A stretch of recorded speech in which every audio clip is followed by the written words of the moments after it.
Let's go back over some of that and make sure it's as clear as it can be. I've put these definitions up here so that you can use them and remind yourself of what we're doing. X is a part of Y if and only if.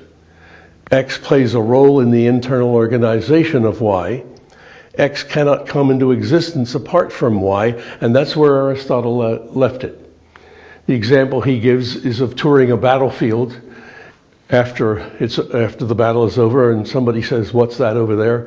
And the answer is pretty grisly. The answer is, "Oh, that's somebody's thumb. That's the thumb of a man that got cut off in the battle." The thumb is a part of the human body. It plays a role in its internal organization, and it cannot come into existence or function apart from the body.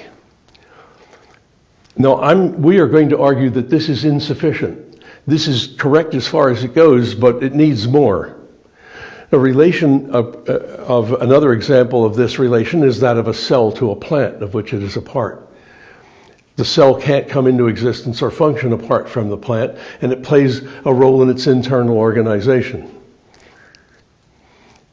We're contrasting that part-whole relation to the relation Dooyeweerd calls encapsis, or a capsulate relation.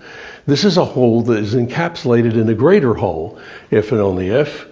It plays a role in the internal organization of the greater whole, but it can exist apart from the greater whole, and it has a different leading function. And that's the thing that we need to add up here. Otherwise, it looks as though humans are parts of the state or other organizations.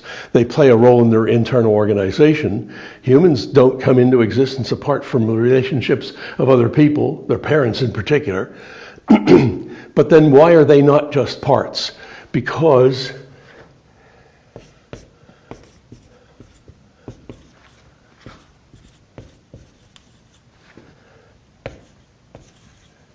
of its difference in its leading function.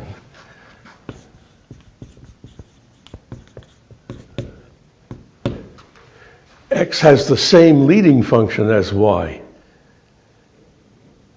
So the cell, the leading function of a cell is biotic. The leading function of a plant is biotic. So that is a part-whole relation. Down here, a smaller whole is included, encapsulated in a larger one, provided it plays a role in its internal organization, but it can exist apart from the larger whole, and it has a different leading function.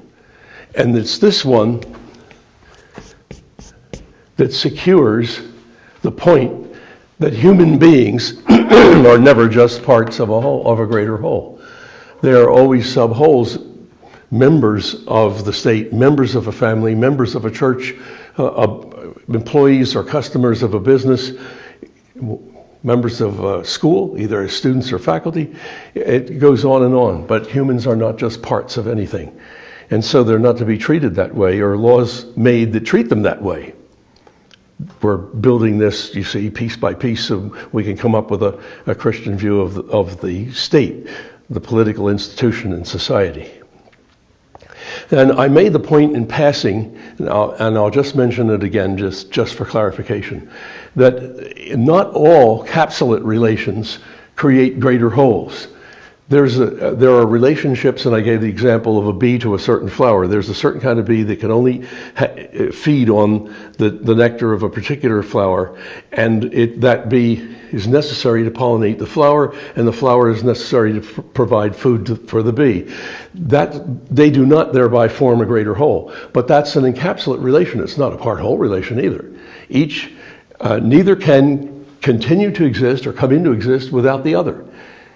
Neither plays a role in the internal organization of the other. And they do not have the same leading function. So that's going to be an encapsulate relationship. So there are encapsulate wholes with sub-wholes as parts. There are encapsulate relationships that are greater. Take another example of another artifact, a garden. Are the things that are included in the garden parts of the garden? Sometimes we talk that way, unguardedly. Well, there's this bush and this line of plants here, that rock formation over there, and this the little statue behind, and so on, the little waterfall we made over here. These are all parts of the garden. No, on this view, they would be encapsulated wholes, and the garden would be a capsulate whole. It would be a greater whole, including a number of lesser wholes. Why? Well, any number of those things, whatever is part of the garden, could exist without being part of the garden. And some of the things that make up the garden are not even alive, like the little statue and the rock formation I put over here.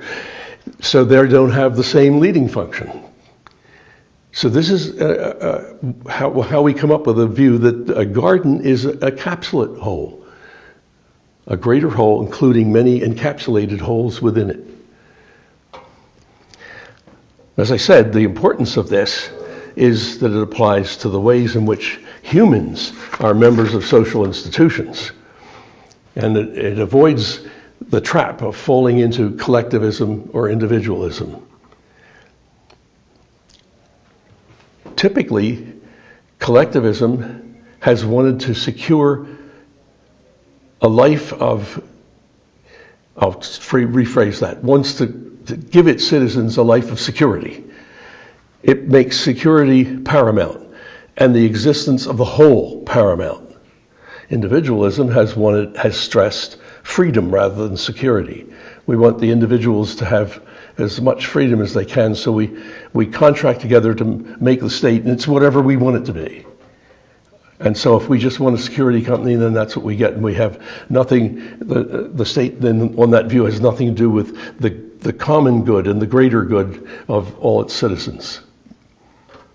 Those are failings of each, I think, because each of those views leads the people who hold them to focus narrowly on one thing or another.